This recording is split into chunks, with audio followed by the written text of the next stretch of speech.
1강의 제목은 하나님 중심으로 양육하는 부모입니다. 하나님 중심으로 양육하는 부모.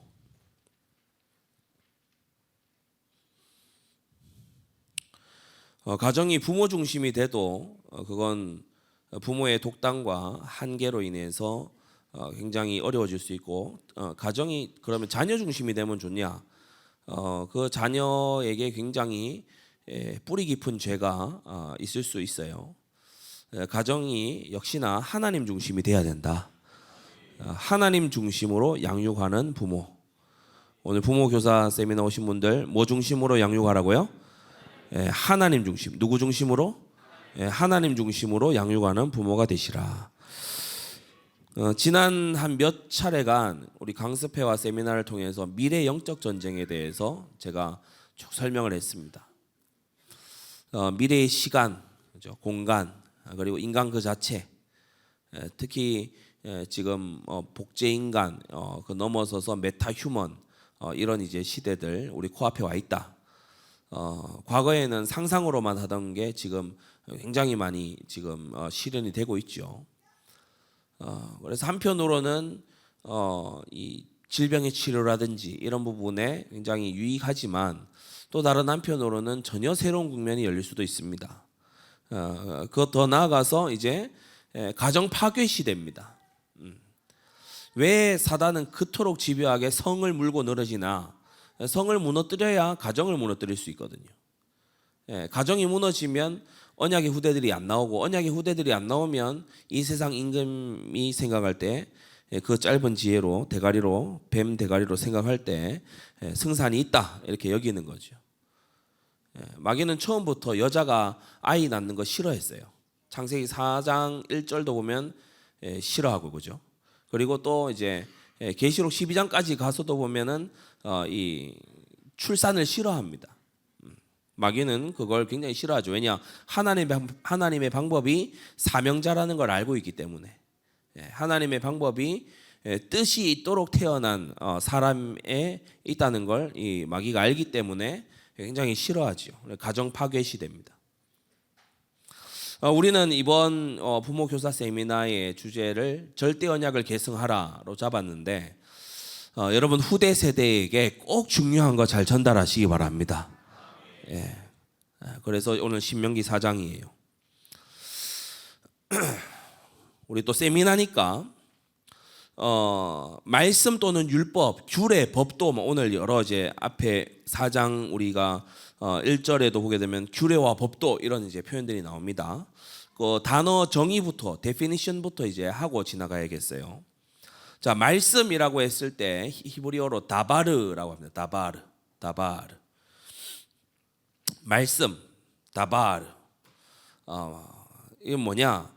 계시하셨다, 드러냈다, 말씀하셨다. 바로 그 뜻입니다. 말씀.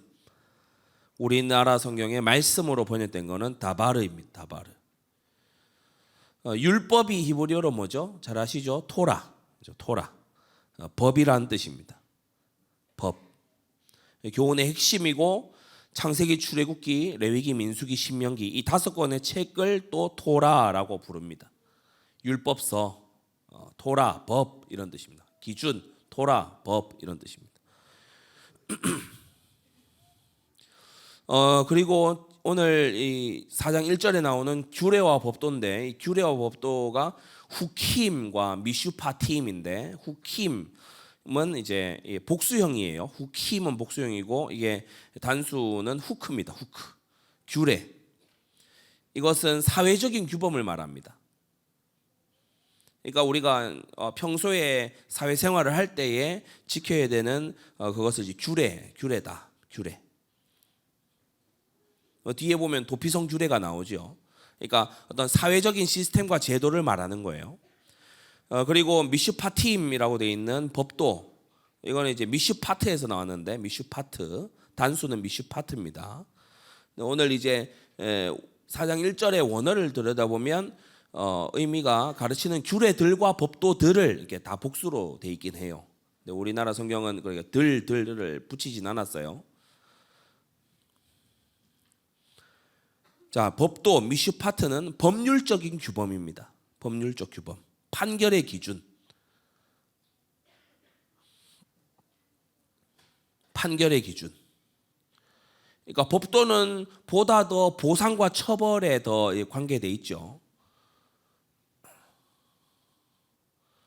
우리나라에 그 웃긴 게 있다 하더라고요. 자전거 전용 도로가 이렇게 있는데 자전거 전용 도로로 누가 차를 가지고 이렇게 들어가서 막 달려갔대요. 그러면 안 되잖아요. 근데 차를 가지고 자전거 전용 그 부분을 이렇게 갔는데 이제 누군가 이거를 또 신고를 했나 봐. 그러니까 가는 사람도 희한하고 신고하는 사람도 희한한 거예요. 그렇게 해서 이제 자전거 전용 도로로 차가 들어갔다 이거지. 그래서 그걸 또 신고를 했어요, 누가. 나중에 이걸 가서 살펴보니까 이게 규정에는 그렇게 하면 안 된다고 돼 있는데 처벌 조항은 없어. 그래서 이게 이제 제가 이걸 사례를 왜 설명드리는가 하면은 규례는 사회적인 이 제도예요. 사회적 제도. 근데 법도는 뭐냐 하면 상과 벌이 있는 거예요. 상과 벌.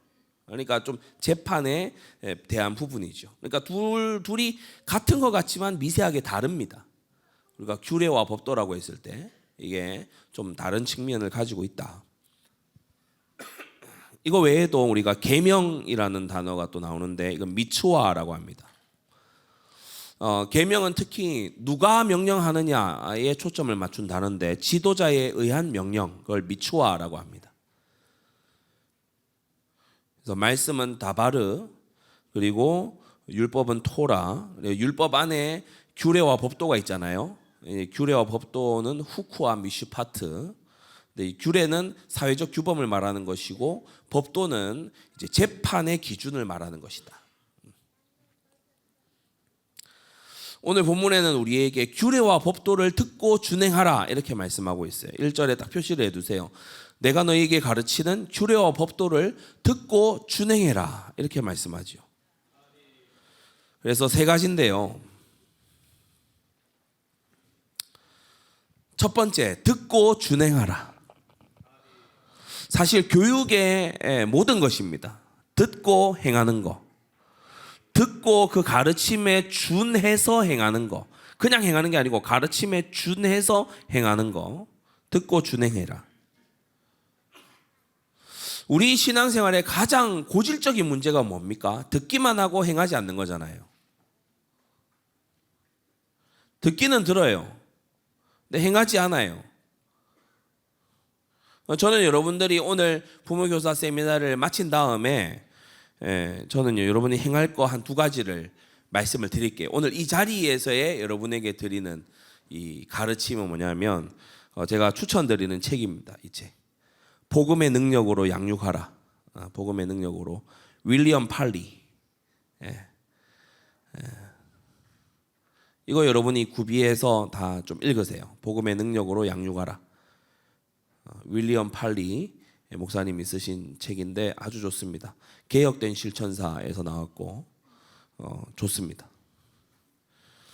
그리고 또 하나 여러분에게 알려드릴 거는 이 후대를 위한 헌금 이게 있습니다. 그래서 여러분 후대를 위한 헌금에 많이 동참하십시오.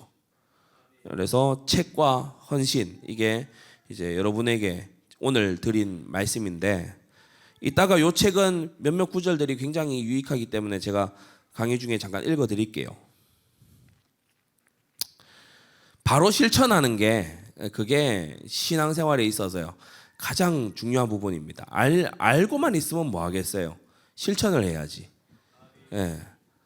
무턱대고 실천하지 말고 그게 무슨 원리에 의한 건지 알고 또 실천을 해야 됩니다. 마음의 감사와 기쁨과 보람을 가지고 해야 됩니다. 여러분 이 헌금은 얼마나 보람된 헌금입니까? 그죠? 후대를 위한 헌금. 오늘 광고하기 딱 알맞은 타이밍인 것 같아서 제가 가지고 왔어요. 그죠? 부모 교사 세미나만큼 이걸 광고하기가 용이한 자리가 또 있겠습니까? 후대를 위한 헌금. 그래서 여러분이 부모 교사 세미나 가서 난 뭘 그럼 결단하고 실천했냐? 후대를 위한 헌금. 여러분 진짜 이거 마음 담아서 하시기 바랍니다. 그래서 이 헌금 봉투가 빨리 소진이 다 될 수 있도록 그렇게 여러분이 꼭 하십시오. 자, 준행하기를 미루지 마세요. 듣고 준행해야 됩니다. 자, 그러면 규례와 법도인데 앞서 설명했습니다. 후킴과 미슈파팀인데 이건 각각 크게 보아서 복음과 말씀을 각각 규례와 법도에 대비할 수 있죠. 규례는 사실 거저 주어진 겁니다. 복음에 거저 주어진 은혜의 요소와 굉장히 닮아 있죠. 말씀에는 단서가 붙어 있어요. 순종하라 그러면 복을 받을 것이다. 그래 법도에 굉장히 특징을 가지고 있어요. 그래서 규례와 법도. 우리가 세부적으로 들어가다 보면 규례에는 제사 규례와 정결 규례가 있죠. 레위기에서 우리가 잘 배운 바와 같습니다. 제사 규례와 정결 규례가 있어요.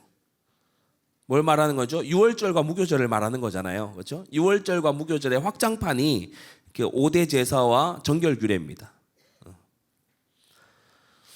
법도에는 3가지가 있어요. 도덕법, 의식법, 시민법이 있죠.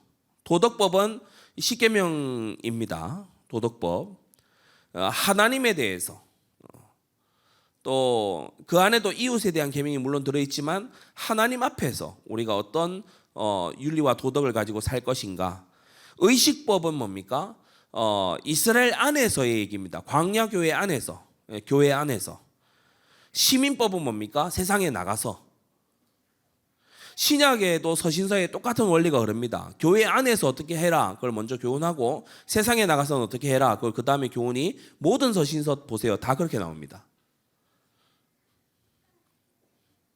그래서 규례는 복음과 복음적 삶에 대해서,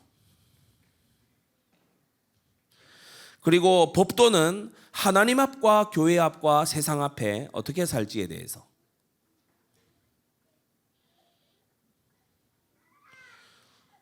이런 체계가 있는 이 말씀이 바로 규례와 법도다. 복음과 말씀. 제사 규례는 뭐죠? 어떻게 하면은 이 죄 씻음을 받을 것이냐. 정결 규례, 죄를 멀리하는 삶을 어떻게 살 것이냐. 그런데 이제 이 규례는 법도를 항상 이 유념에 두고 규례가 주어져 있죠. 그래서 도덕법, 의식법, 시민법 이것이 있다. 우리가 신약에 와서는 의식법은 그리스도가 완성하셨고, 시민법은 이제 우리가 신정국가가 아니기 때문에, 현재는 신정국가가 아니기 때문에 어느 정도 부분 이제 정지되어 있는 것이고, 도덕법은 이제 계속되는 겁니다. 그런데 우리가 이 복원하고자 하는 것이 바로 이 시민법의 영역이죠. 하나님의 말씀을 머리맡에 두고 있는 그런 통치자를 우리가 원한다라고 하는, 이거는 민주주의 사회를 이걸 개혁을 해야 일어날 수 있는 일 아닙니까? 시민법의 부분이잖아요. 그러니까 우리가 이런 부분을 두고 이제 기도해야 되는 거죠. 그리고 두 번째, 말씀의 정도를 걸어라. 2절입니다. 내가 너에게 명하는 말을 너희는 가감하지 말고. 그래서 큰 첫 번째 듣고 준행하라 해서 작은 첫 번째는 규례와 법도였고, 이게 복음과 말씀을 설명하는 거다. 그리고 작은 두 번째, 말씀의 정도를 걸어라. 가감하지 말라. 더하거나 빼지 말라는 거죠. 내가 다 못 지킨다고 해서 은근슬쩍 빼는 짓 하면 안 됩니다. 그 부모가 그렇게 하면 안 돼요. 오늘 이 얘기를 잘 들으셔야 됩니다. 가감하지 말라고 했어요. 그래서 여러분이 내가 이거는 잘 못하니까 자녀에게도 또 학생에게도 이렇게 희미하게 하고 지나가는 거, 그거 하지 말아야 되고요.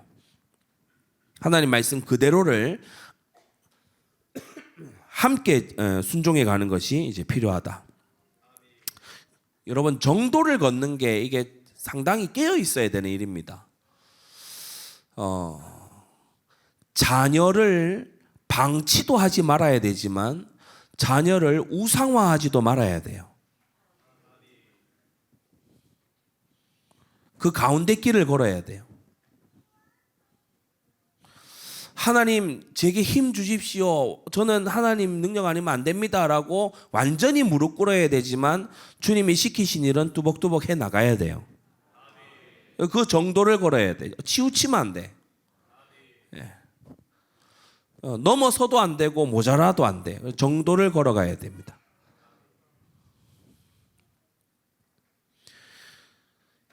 중고등부 학생들 중에 혹은 대학부 학생들 중에 혹시 질문하는 학생들이 있을 수 있어요. 이런저런 거 가지고 이런 건 어떻습니까? 거의 여러분이 해주시면 좋을 답을 알려드리겠습니다.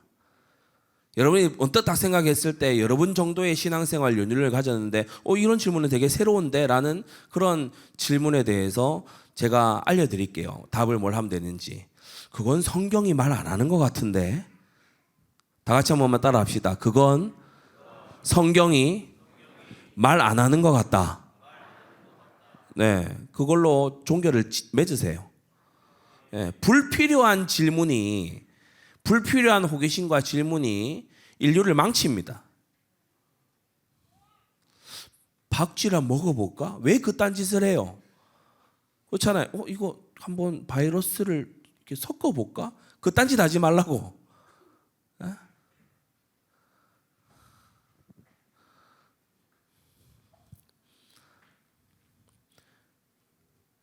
그리고 작은 세 번째로 듣고 준행하라. 여기에서 바로 3절에 말씀하고 있죠. 너희께서 바알 부올의 일을 인하여 행하신 바를 너희가 목도하였거니와.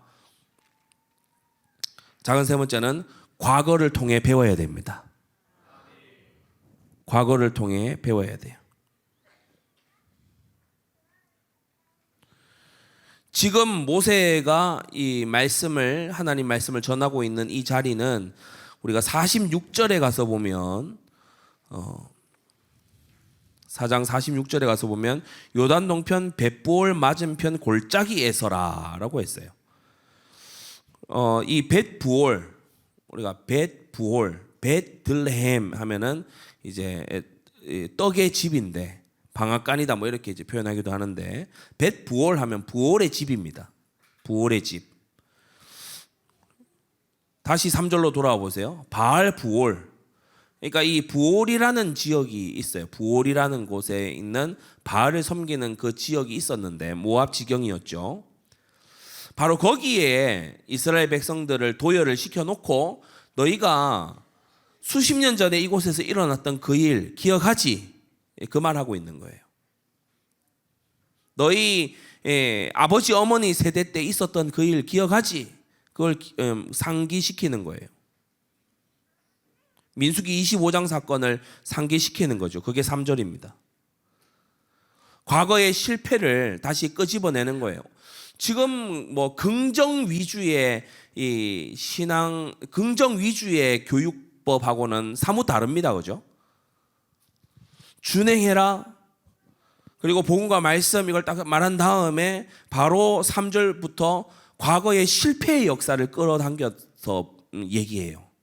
그것도 지금 모세의 말을 듣고 있는 사람들의 아버지 어머니들의 실패의 역사를 끄집어내요. 그래서 지금 이 신명기 4장 말씀을 처음 듣는 그 이스라엘 광야 2세대는요. 뭐가 안 돼 있으면 이 절대 언약이 계승이 안 되는가 하면 자기 부모를 우상화하거나 자기 부모를 절대시하고 있으면 이 말은 굉장히 듣기 어려운 말입니다. 안 했으면 싶은 말이고. 지금 모세가 다른 말 하고 있는 게 아니고 너희 조상, 너희 부모가 간음하다가 하나님한테 어떻게 진멸받았는지 너희 알고 있지? 지금 그 말 하는 거잖아요. 그러니까 부모의 신앙에 이 결합돼 있으면, 다시 말해서 신앙의 독립이 안 돼 있으면 이 말은 못 들을 말입니다. 모세가 지금 그 얘기부터 꺼내고 있는 거예요. 하나님 말씀에 그거부터 지금 언급이 되어 있는 겁니다. 여러분, 과거의 실패, 부모의 실패를 통해 자녀가 배우도록 해줘야 돼요.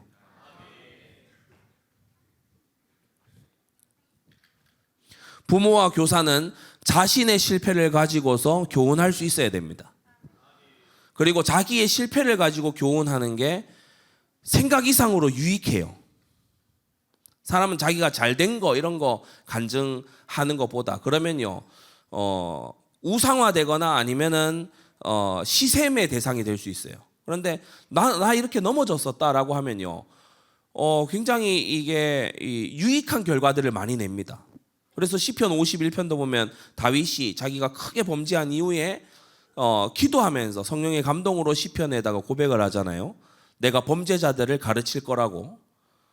그게 뭐 단순히 하는 말이 아니라 다윗 자신의 그런 넘어짐과 그런 실패와 그런 징계의 세월을 통해서 큰 교훈이 된다는 걸 아는 거죠. 그래서 부모와 교사는 자기의 실패로 자녀를 교훈해서 자녀는 그 실패를 반복하지 않도록 도와줘야 될 책임이 있습니다. 오늘 여러분이 사실 이거 하나만 제대로 지금 숙지를 하셔도 굉장히 여러분의 자녀 양육과 후대 교육에 큰 도움이 될 겁니다. 신명기 4장 3절 4절처럼 하세요. 모세가 눈앞에 서 있는 광야 2세대의 부모들을 소환합니다. 일부러 그 자리로 데려왔어요. 수만 명이 죽어나갔던 그 자리로 일부러 데려왔다고. 그리고 말합니다. 너희 하나님 여호와께서 너희 중에서 진멸하셨으되 오직 너희 하나님 여호와께부터 떠나지 않는 너희는 오늘까지 다 생존했다. 그래서 진멸과 생존에 대해서 말씀하고 있죠.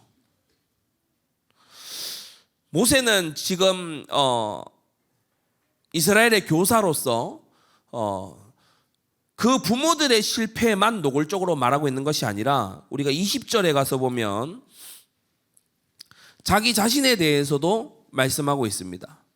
21절 여호와께서 너희로 인하여 내게 진노하사 나로 요단을 건너지 못하게 못하며 네 하나님 여호와께서 내게 기업으로 주신 아름다운 땅에 들어가지 못하게 하려고 맹세하셨은즉 22절 나는 이 땅에서 죽고 요단을 건너지 못하려니와 너희는 건너가서 그 아름다운 땅을 얻으리니 이렇게 말하고 있죠. 나는 여기까지야. 나는 하나님이 못 들어간다고 맹세하셨고 말씀하셨어. 모세 자신의 한계도 거침없이 말합니다. 나는 여기까지가 광야 이 길까지가 나의 여정이지만 너희는 약속의 아름다운 땅을 얻게 될 거야. 그런데 거기에서 뭐죠?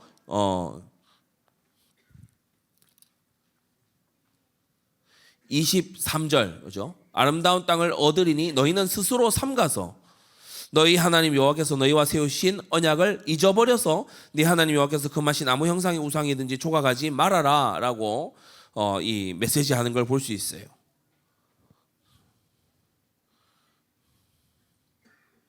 과거를 통해 배워야 됩니다.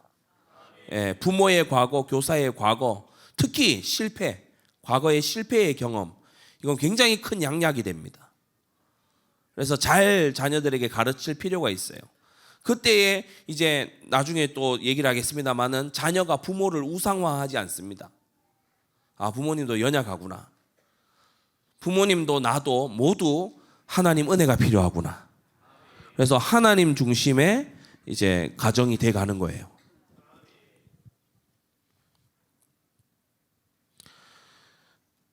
이뿐만이 아니죠. 32절로 가보시면 네가 있기 전 하나님이 사람을 세상에 창조하신 날부터 지금까지 지나간 날을 상고하여 보라 이렇게 말합니다.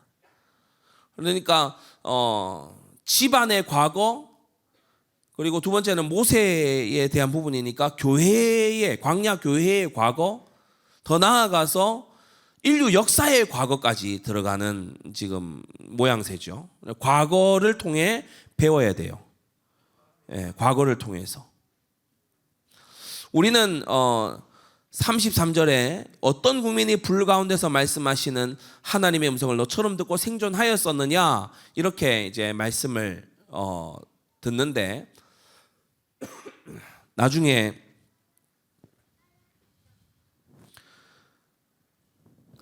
가나안 땅 들어가서 이 언약의 왕국을 세우고 그리고 그 왕국이 융성하였다가 다시 쇠락해가지고 유다 왕국이 다 망하고 바벨론의 포로로 잡혀갔을 때 그때 다니엘의 세 친구들이 풀무불 가운데서 음성을 들은 정도가 아니고 함께 있었죠. 그러니까 이거보다 훨씬 더 나은 겁니다. 근데 거기서 멈추는 것이 아니라 풀무불 가운데서 함께 거닐던 그 네 번째 분으로 이 성자 하나님께서 거기 임하신 그 정도가 아니라 히브리서 12장으로 가서 보면 우리는 이런 불붙는 산에 이른 게 아니고 시온산과 하나님의 천만 천사 앞에 가서 서 있다, 이렇게 말하고 있어요. 그때는 땅이 진동했지만 이제는 하나님이 하늘을 진동하시고, 그때는 모세를 통해 말씀하셨지만 이제는 그 아들 예수 그리스도를 통해서 말씀하신다. 종과 아들이 다름과 같이 그렇게 우리는 더 나은 새 언약의 중보이신 예수 그리스도를 받았다, 이렇게 말하고 있어요. 그러니까 우리가 32절부터 있는 이 과거를 통해서 보는 이 교훈, 이게 우리에게는 이 신명기 4장의 현실보다 훨씬 더 큰 거예요. 훨씬 더 큽니다. 우리는 시내산 정도가 아니죠. 히브리서 12장에 따르면 우리는 시온산에 이른 사람들이니까, 그 집 종 모세를 통해 중보하셨던 하나님이 아니라 그 아들을 통해서 오늘날 저와 여러분들에게 중보하시는 장자들의 총회 앞에 우리가 서 있는 그러한 현실을 우리가 알아야 된다. 이와 같은 국민이 정말이지 없다. 이와 같은 하나님은 정말이지 없다. 그 목적이 뭐라고요? 35절입니다. 이것을 내게 나타내심은 여호와는 하나님이시여 그 외에는 다른 신이 없음을 내게 알게 하려 하심이다 라고 했어요. 그래서 역사를 상고해라.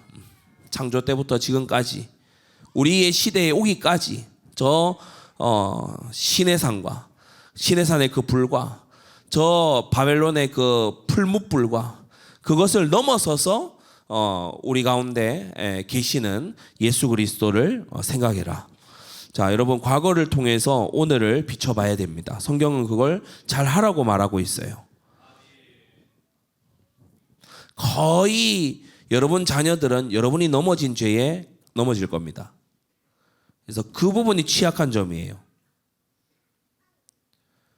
그 부분이 취약해요.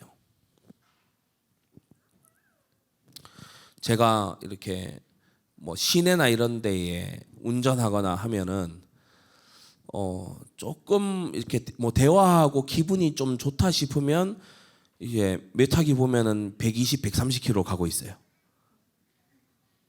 오 하면서 이제 막 앞에 카메라가 있어서 급히 막 멈추고 막 이렇게 합니다. 저도 모르게 원래 악셀은 끝까지 밟는 거잖아요. 저도 모르게 왜 그러냐? 어려서부터 총알 택시는 명함도 못 내밀 차를 타고 다녔어요. 서울에서 구미까지 그 중부 내륙 고속도로 처음 뚫렸을 때 서울에서 구미까지 1시간 40분 컷. 2시간 40분이 아니고 1시간 40분 컷. 저희 아버지하고 저하고 재미있게 얘기하면서 내려왔어요. 저 시계 잘못 본 줄 알았어요. 시간이 기차보다 빨리 왔네.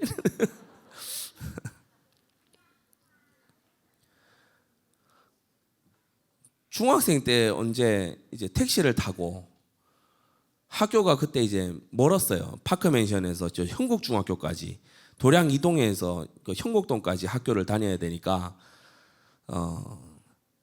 버스비를 내고 타는, 버스는 중간에 멈추고 이렇게 하잖아요. 근데 학생 3명이 같이 모이면 그냥 택시 타는 게 나아. 빠르게 가기도 하고 그 돈이 그 돈이야. 그래가지고 우리가 이제 카풀을 많이 했어요. 어느 날 택시를 탔는데 이 아저씨가 얘기하는 거예요. 좀 빨리 가주, 지금 늦을 것 같으니까 좀 빨리 가주세요. 택시 아저씨 대답이 걸작입니다. 학생 밟는다고 다 나가는 게 아니야. 참. 밟으면 나가야 차지. 그게 밟아도 안 나가면 뭐 차냐. 그랬던 일이 이제 기억이 나요. 저도 이게 약간 정신을 차려보면은 막 100, 120 막 놓고 달리고 있어요. 여러분이 지금 자녀들의 생활 스타일과 사고방식과 언어 습관과 이런 거를 거의 부모가 다 형성을 해 놓습니다. 부모의 정서, 부모의 또 좋은 점, 그리고 부모의 나쁜 점, 이게요 자녀에게 단지 유전적으로만이 아니라 생활 습관으로 이렇게 다 전달이 되죠. 그래서 부모의 실패 지점을 자녀가 알고 있다는 건 굉장히 큰 도움이 되는 거예요. 여러분 실패를 통해 배우시기 바랍니다. 그 실패를 반복하지 않도록 준행하는 게 그게 중요하지요. 그게 오늘 신명기 4장에서 규례와 법도를 준행하라 이러고 난 다음에 바로 그 다음 5장에 10계명 말해주면 되잖아요. 신명기 5장에 10계명 바로 나오거든요. 그런데 4장에 규례와 법도를 준행하라. 야, 규례와 법도는 이거야. 딱 이렇게 말해주면 될 텐데 너희들 부모님 기억해? 이렇게 하는 거예요. 너희들 예전 이 땅에서 있었던 일 기억하지? 왜 이 얘기를 갑자기 하냐? 같은 실수를 반복할 수 있기 때문에. 자, 듣고 준행해라. 규례와 법도를, 말씀의 정도를 지켜야 되고 과거를 통해서 배우는 자세가 아주 중요하다. 자, 큰 두 번째입니다. 큰 두 번째. 잊어버리는 사람, 잊지 않으시는 하나님. 이 구분점을 여러분이 계속해서 좀 강조해 줄 필요가 있어요.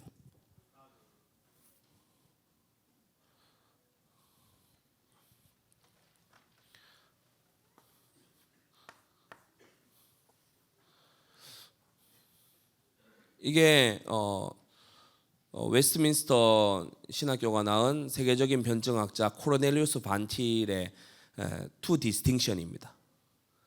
여기가 이제 하나님, 인격적인 삼위일체이신 하나님, 그리고 피조물,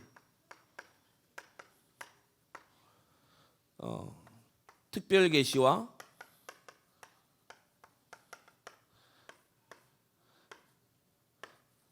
언약적인 낮추심으로 covenantal condescension. 그러니까 하나님과 우리는 한 통이 아니라는 거예요. 구분되어 있다는 거죠. 하나님은 하나님이시고 우리는 하나님이 아니라는 거예요. 오직 하나님의 특별한 계시와 언약적으로 낮추신 그리스도 예수만으로, 그러니까 복음과 말씀으로 하나님께 나아갈 수 있다. 이게 이제 아주 고전적인 변증학의 이 그림입니다. 반틸 변증 이렇게 검색하면 100% 이 그림 나와요. 그래서 Creator Creation Distinction 이렇게 부르거든요. 창조주와 피조물의 구분. 이게 마구 뒤섞이는 게 이제 범신론이죠. 그리고 다원주의고, 원 두 개여야 되는데 이거 원 하나로 합쳐버리는 게 이제 이상한 이제 잡종으로 가는 겁니다. 자, 잊어버리는 사람, 잊지 않으시는 하나님. 우리가 9절을 보시면 4장 9절을 이제 가서 보시면 오직 너는 스스로 삼가며 내 마음을 힘써 지키라고 말씀하고 있어요. 여러분 거기에 표시를 많이 해두십시오. 뭘 힘써 지켜야 돼요? 뭐를 힘써야 지켜야 됩니까? 네, 마음을 힘써 지켜야 됩니다.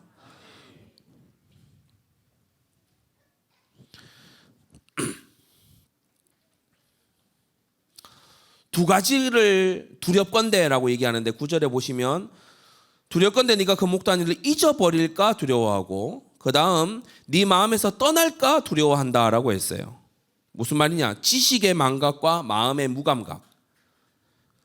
잊어버리는 건 아예 그걸 그 사실을 그냥 잊어버리는 걸 말해요. 그야말로 그런 일이 있었나? 이렇게 이제 되는 걸 말해요. 무지에 속한 거죠. 그러나 마음에서 떠날까 이 말은 알고는 있는데 그게 마음에 중요하게 발견이 안 돼. 그래 뭐 홍해 건넜고 유월절 피 바를 때 나왔고 그리고 광야에서 만나와 메추라기 먹었고 우리가 언약궤를 따라서 행진했고 요단을 건넜고 여리고성 무너졌고 그리고 그게 뭐 별로 중요해? 지금 당장 올해 농사가 어떻게 될지 나는 그게 중요해. 이렇게 되는 게 이제 마음에서 떠나는 거죠. 말씀보다 현실이 더 크게 다가오는 거. 잊어버릴까 마음에서 떠날까 하노라 이렇게 걱정하고 있어요. 특히나 9절 말미에 가서 보면 너는 그 일들을 네 아들들과 네 손자들에게 알게 하라고 말하죠. 성도 여러분, 나에게 주어진 자녀와 나에게 주어진 손자를 내가 챙겨야 됩니다. 공교육에 의탁해놓고 위탁해놓고 여러분 나태하게 게으르게 지내지 마세요. 성경은 그런 교육하라고 하지 않아요. 학원 뺑뺑이 돌려놓고 뭐 나의 이제 여러 가지 욕심을 채우면서 사는 그런 거 맞지 않습니다. 자녀에 대한 교육은 첫 번째 책임이 부모에게 있어요. 크게 아멘 하세요. 자녀의 교육의 책임을 첫 번째 하나님은 부모에게 물으신다. 분명히 말씀했지 않습니까? 네 아들들과 네 손자들에게 알게 하라고.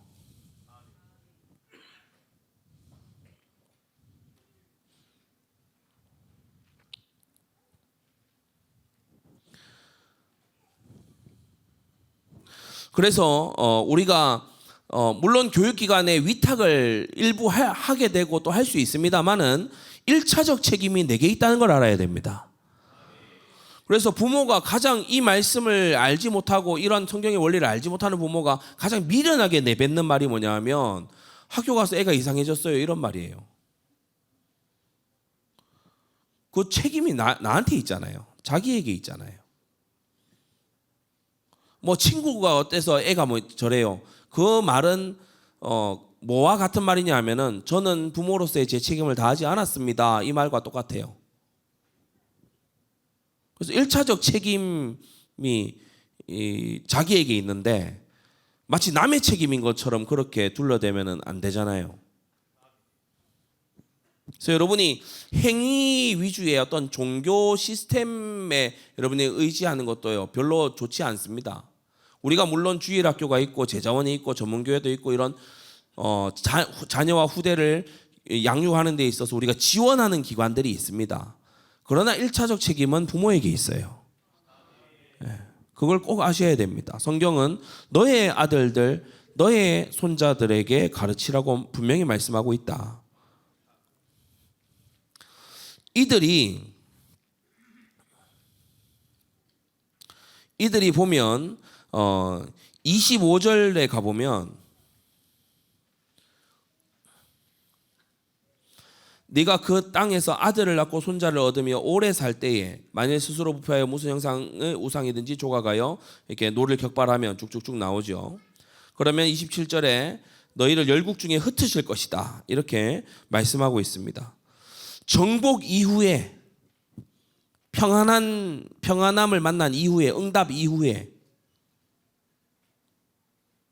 29절까지 우리가 이어지는 흐름을 보면 그 이후에 약속의 땅에 들어가서 아들도 얻고 손자도 얻고 평안하게 거한 그 이후에 스스로 부패하게 되는 상황을 말씀하고 있죠. 여러분 예배를 다 실패하면서 공부 성적 올려서 인류대 가는 거 그거요 인류대 간 다음에 더 큰 문제 옵니다. 더 큰 문제 와요. 그래서 예배냐 학원이냐 과외냐 이런 어떤 질문을 하는 데 있어서 교회는 단호합니다. 더 큰 실패를 하고 싶으면 하나님을 바라보는 거 제쳐놓고 한번 세상으로 달려가 봐라. 아브라함과 롯의 사례도 우리가 잘 알고 있고 오늘 이 성경 말씀에도 평안한 땅에 들어가서 다 정복했어요. 아들도 있고 손자도 있고 그러니까 3대가 편안하다는 거잖아요.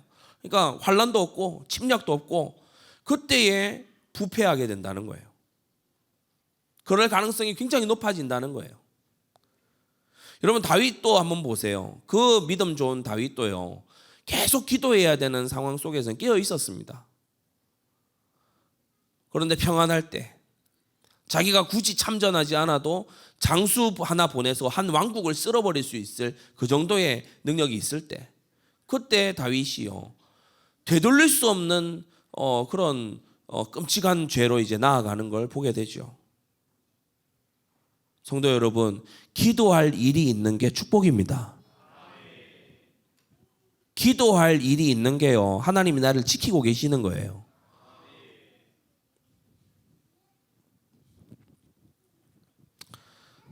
제가 기도했잖아요. 우리 구역장 교육 때도 말씀을 잠깐 드렸는데 믿음을 가지고서 미리 감사하는 의미로 미리 가이오도 다 신청해 놓고 이게 전치 태반이라는 거예요. 저는 뭐 결혼하기 전에는 몰랐던 거 이제 많이 합니다. 뭐 그래서 이 전치 태반이라 하면 우리 미혼 분들을 위해서 알려드리면 아이가 나오는 그 머리부터 나오는 산도를 이제 태반이 막아가지고 있는 거예요. 그러니까 이게 자연 출산이 안 되는 거죠. 그걸 이제 알게 됐어요.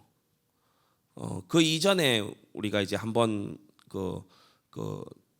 이제 그걸 겪으면서 불안전 임신 그걸 한번 겪으면서 이제 그 이후에 이제 이게 이제 후유증으로 이게 오게 된 거예요.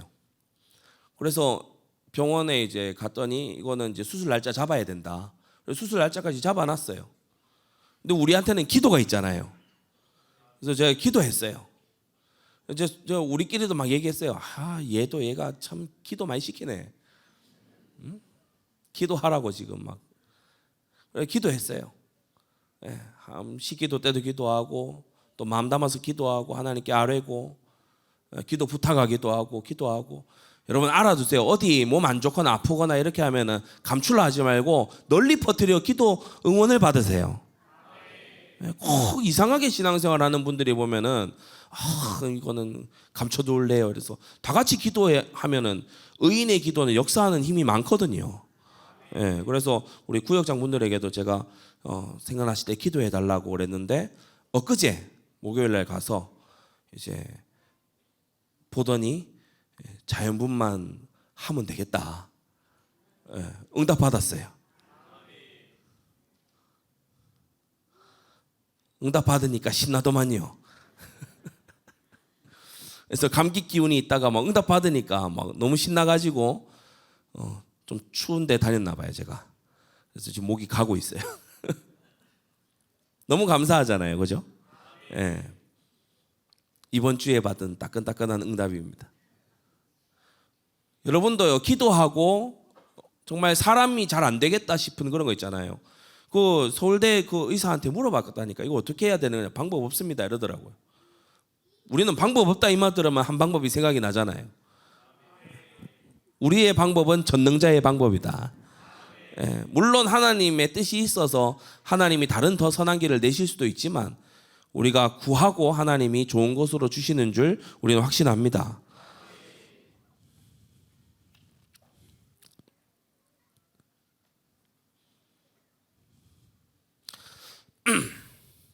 정복한 이후에 믿음을 떠난다. 대학 좋은 데 가서 믿음에서 탈선한다. 그것만큼 불행한 일이 없지요.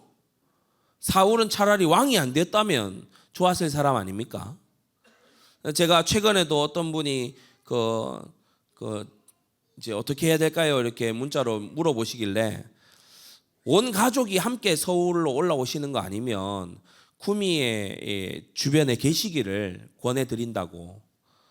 왜냐하면 젊은 청년, 남녀 청년들에게 많은 유혹이 있는 땅입니다. 구미나 인근 지역의 마귀하고는 비교할 수 없는 마귀가 역사하는 곳이고, 그래서 굉장히 많은 사람들이 쓰러지는 걸 보기 때문에 온 가족이, 이 가족이라고 하는 어떤 이 터울이 함께 이렇게 움직이고 또 교회 중심으로 그것도 함께 움직이는 게 아니라면 위험한 곳이다 이렇게 제가 말씀을 드리곤 하는데, 여러분 예배 빠지고 학원 가서 어떻게 하려고 그래요? 우리 오늘 부모 교사 세미나니까 부모님이 은근히 그걸 허용하니까 그렇게 하는 거 아니에요? 자녀의 미래를 어떻게 하려고 합니까? 두 가지가 크게 무너지게 돼 있어요. 뭐냐? 경쟁심이 늘어납니다. 경쟁심이 늘어나요.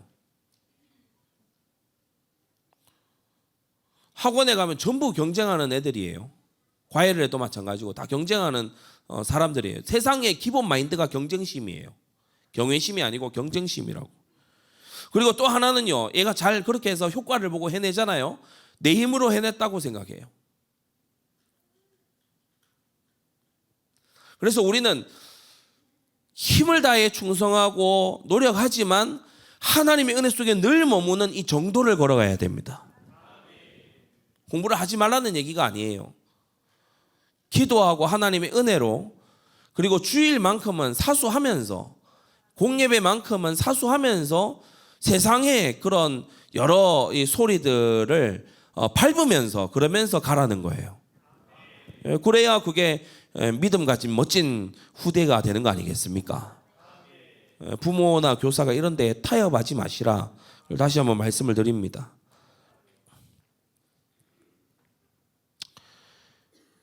29절로 가보면 그 환난으로 쫓겨간 하나님께서 내쫓으신 그 땅에 가서 또 뭘 말합니까? 29절, 만일 마음을 다하고 성품을 다하여 그를 구하면 만나게 될 것이다. 또 마음을 말하고 있어요. 그냥 의식적으로 기도하는 게 아니고 마음을 다해서 뭐라고 해요? 해결을 구하는 게 아니에요. 그를 구하면, 평안을 구한 것도 아니에요. 그를 구하면, 마음을 다하여서 여호와 하나님 사시는 전능자, 우리의 창조주, 그분을 구하게 되면, 그러면 주님께서 만나 주실 것이다. 돌아오게 하시리라, 이렇게 바로 말한 게 아니고 만나 주실 것이다. 저와 여러분들도 그렇지만 자녀들의 마음속에 마음 쟁탈전이 벌어지고 있습니다. 마음 쟁탈전 혹은 경외심 쟁탈전이 벌어지고 있어요. 마음이 뭘로 채워지고 있습니까? 마음에 뭘 진짜 원하고 있습니까?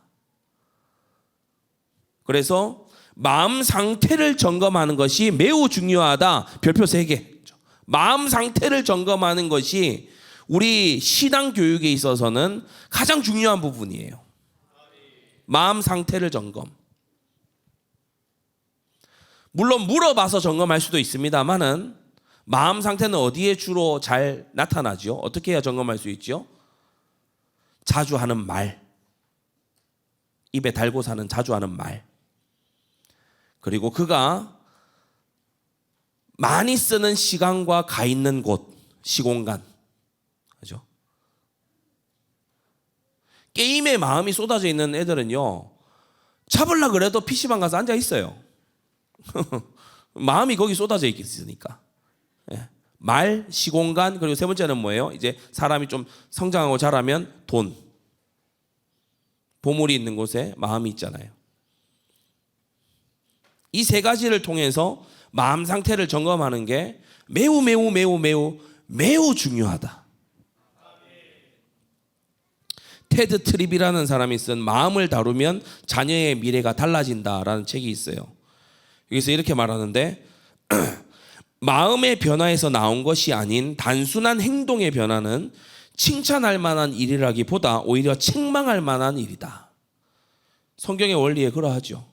바리새인들은 행동 잘합니다. 바리새인들요, 탁탁 시간표대로 딱딱 쌉니다. 바리새인들 막 사람 앞에서 흠없이 합니다. 마음은요, 회칠한 무덤이에요. 마음속에는 막 독사가 울거리고 있어요.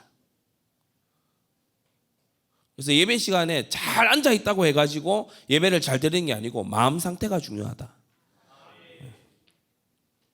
마음에 무엇을 붙잡았나? 교사는 그걸 물어봐야 되겠죠. 그리고 이 아이의 시간과 공간은 어떻게 돼 있는가? 그걸 돌아봐야 되겠죠.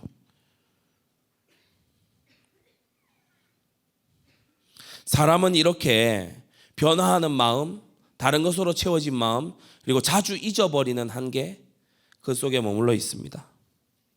그러나 두 번째, 31절. 네 하나님 여호와는 자비하신 하나님이심이라. 그가 너를 버리지 아니하시며 너를 멸하지 아니하시며 내 열조에게 맹세하신 언약을, 그 다음 뭐예요? 언약을, 그 다음에 뭐라고 적혀 있습니까? 뭐라고 적혀 있나요? 예, 잊지 아니하시리라.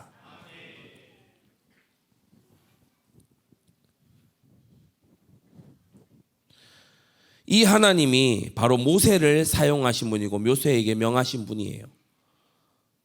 목회자 너머에 목회자를 쓰시는 하나님이 계시는 것과 같죠. 환난도 회복도 다 하나님께로 말미암습니다. 27절로 보면 여호와께서 너희를 열국 중에 흩으신다라고 얘기해요. 그러니까 환난도 징계도 하나님의 손으로부터 나오는 거고, 회복도 31절에 이 회복도 버리지 아니하실 것이다. 30절 여호와께로 돌아와서 그 말씀을 청종하리니, 이것도 역시나 하나님이 이루시는 거다. 모든 것이 하나님의 손으로부터 나온다는 사실입니다.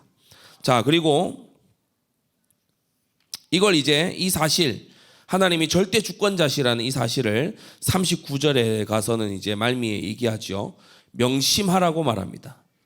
39절, 너는 오늘날 상천하지에 오직 여호와는 하나님이시고 다른 신이 없는 줄을 알아 명심해라.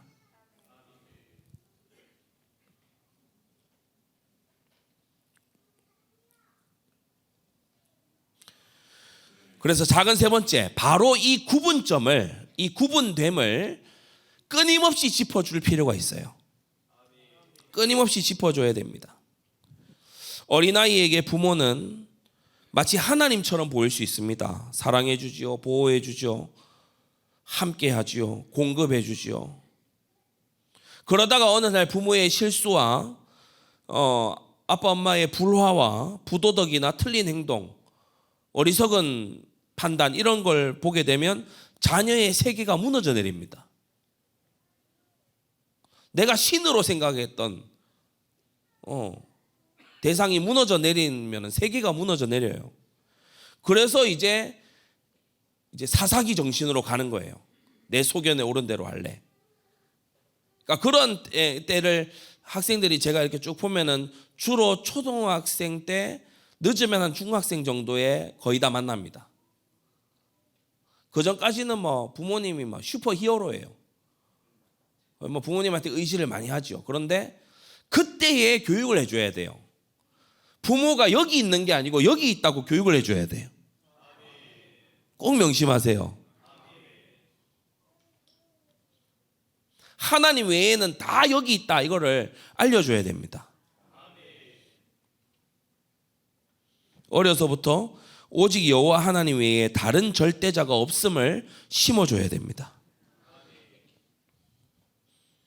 또 반대편에서 볼 때 부모에게도 자녀가 절대 가치가 돼서는 안 돼요. 오늘 부모된 여러분들 잘 아십시오.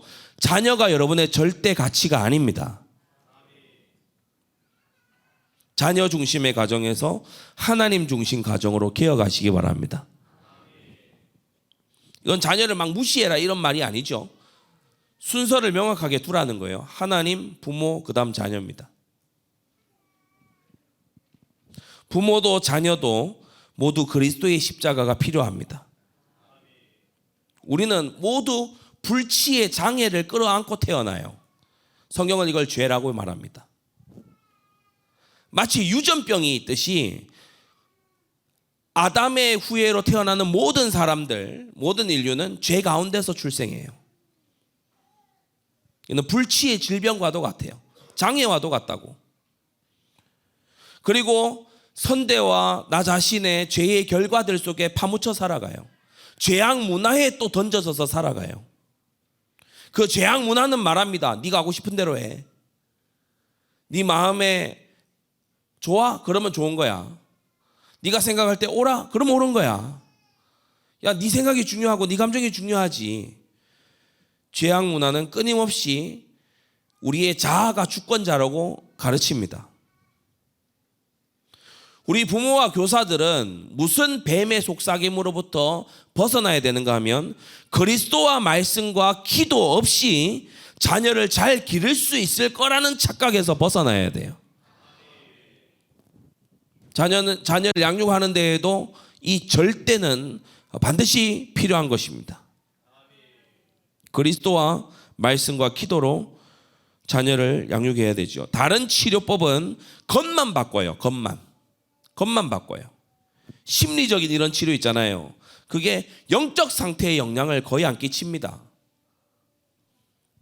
그래서 저도 이제 자녀를 기르고 하다 보니까 SNS나 이런 데에 팔로우를 많이 해놔요. 그런 피드들이 많이 뜹니다.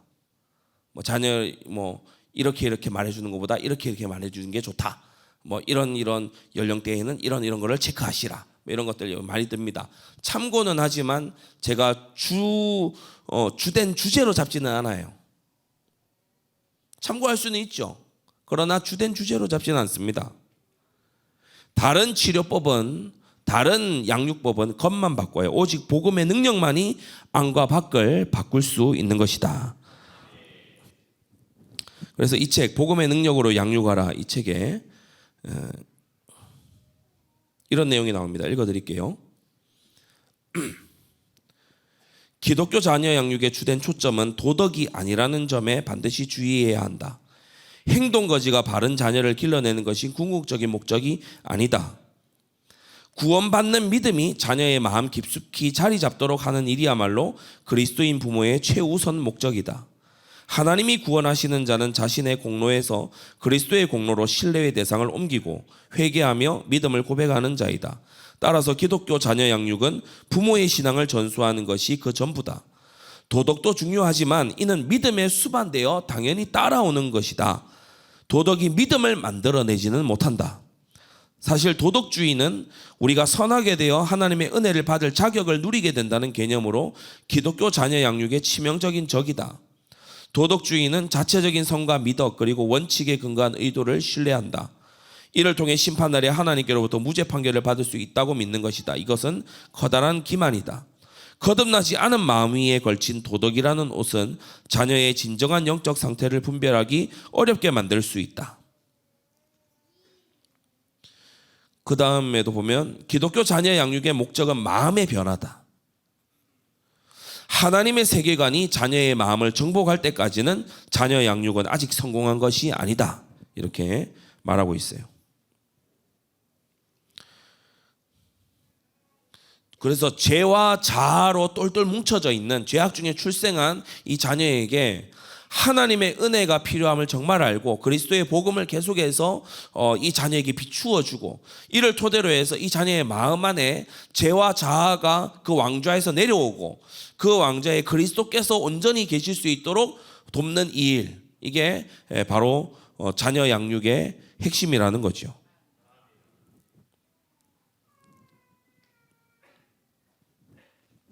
그래서 자녀를 양육하는 교사들은 이 부모는 태를 통해서 받은 새 가족을 전도하는 사람과 같습니다. 마지막 큰 세 번째, 규례와 법도의 이제 디테일입니다. 디테일. 항상 이 디테일의 차이가 실력의 차이죠. 디테일, 자세한 부분. 13절에 우리가 보면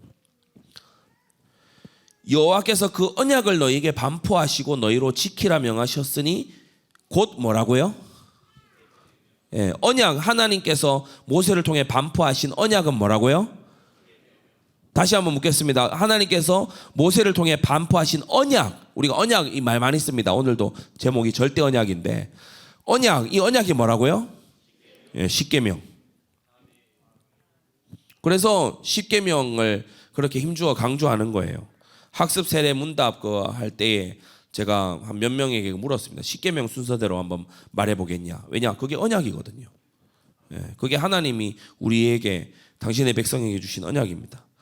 자, 이 십계명을 이제 나열하는 거는 5장에 가서 합니다. 근데 그 전에 4장에서 두 가지 큰 계명을 이렇게 꺼내서 다루는 걸 볼 수 있어요. 첫 번째는 금지의 법도인 우상을 경계하라는 것입니다.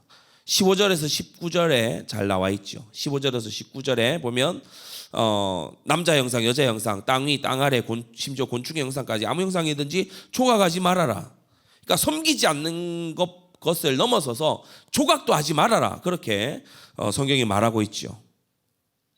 그리고 이 금지의 법도인 우상숭배 금지, 이거를 말씀하시면서 자기를 위하여 만든 우상도 섬기지 말지만, 한번 잘 보세요.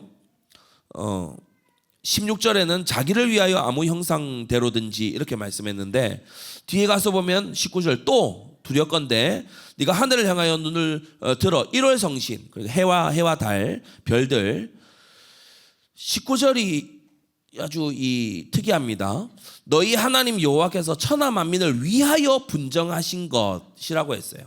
그러니까 하나님이 유익하게 하시려고 해와 달을 주셨는데, 한편으로는 이 앞에서는 사람의 형상이라고 하는 것을 스스로 만들어내고, 자기를 위하여 만들어내고, 또 다른 하나는 하나님이 주신 유익한 것을 우상화하는 거예요. 하나님이 주신 유익한 것을 그것을 돌려서 우상화하는 그걸 하지 말라는 거죠. 사람은 정말 좋은 것도 우상화할 수 있는 그런 이상한 능력을 가지고 있습니다. 오늘 1강에서 여러분이 아마 강조점이라고 생각하실 건데, 부모는 자녀를 우상화하지 말고 자녀도 부모를 우상화하지 않도록 주의하시기 바랍니다.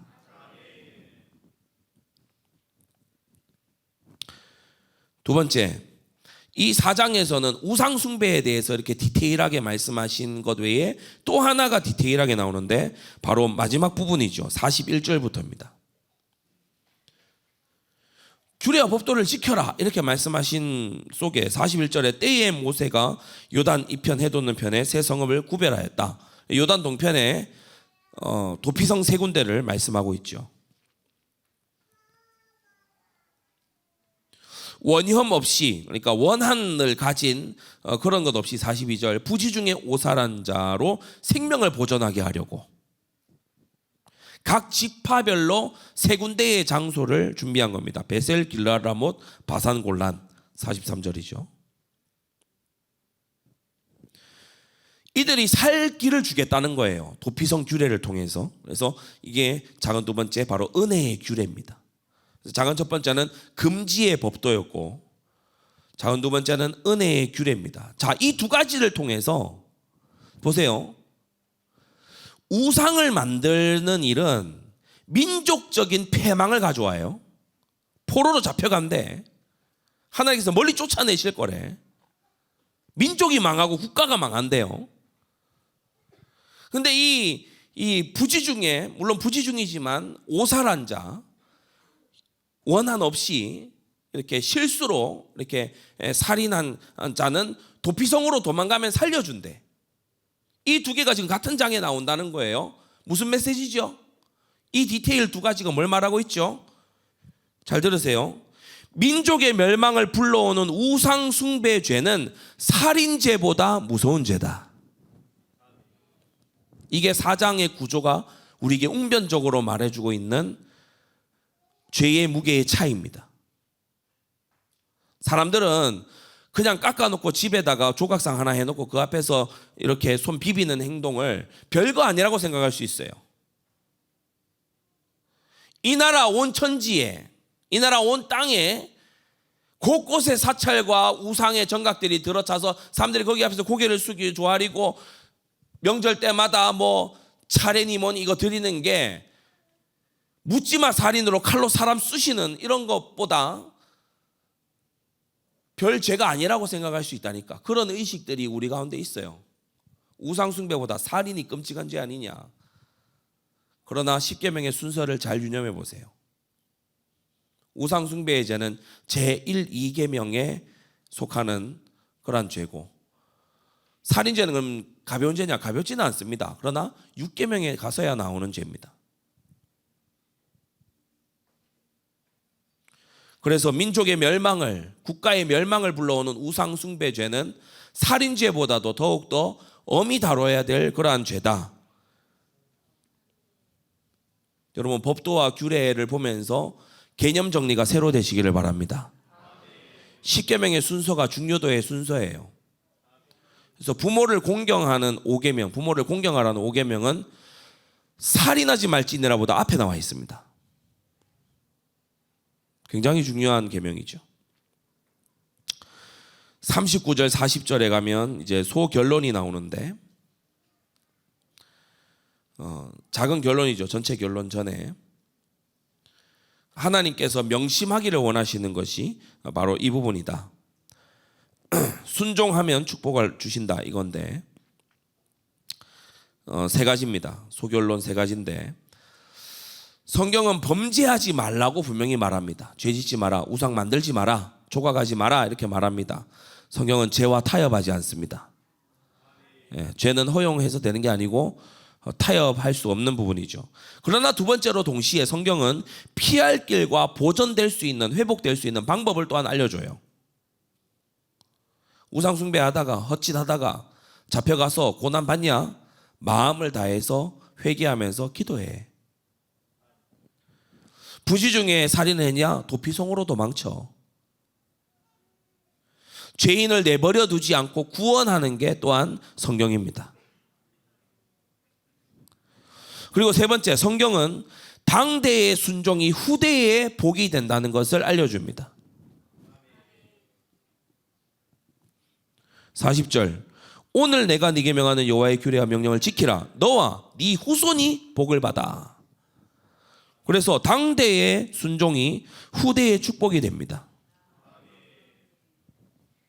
하나님은 우리가 너무나 사랑하는 자녀를 주시면서 동시에 그 자녀를 통해 우리가 보다 더 순종하는 사람들이 되기를 원하신다는 거지요. 결론입니다. 자녀 양육의 바탕은 뭐냐? 바른 일을 하게 하는 것 이전에 복음 안에서 하나님과 바른 관계를 맺게 하는 것. 그게 기독교 자녀 양육의 바탕이다. 그래서 자녀를 훈계하는 시간만큼 그와 함께 기도하시고 자녀를 위해 기도하는 만큼 그에게 모범을 보이시기 바랍니다. 이 시간 기도하고 5분 쉬었다가 다음 이 강으로 바로 들어가도록 하겠습니다. 우리 이 시간 다 같이 기도할 때에 하나님, 정말 우리가 하나님 중심의 가정으로 개혁되게 하시고 하나님과 우리 사이에 정말 이 간격이 있는 것, 구분되어 있다는 것, 이것을 계속해서 주지시키는, 자녀를 우상화하지도 자녀가 나를 우상화하지도 않는 그러한 오직 하나님만 섬기는 그러한 우리 가정 되게 해 주옵소서. 이 시간 다 같이 기도하겠습니다.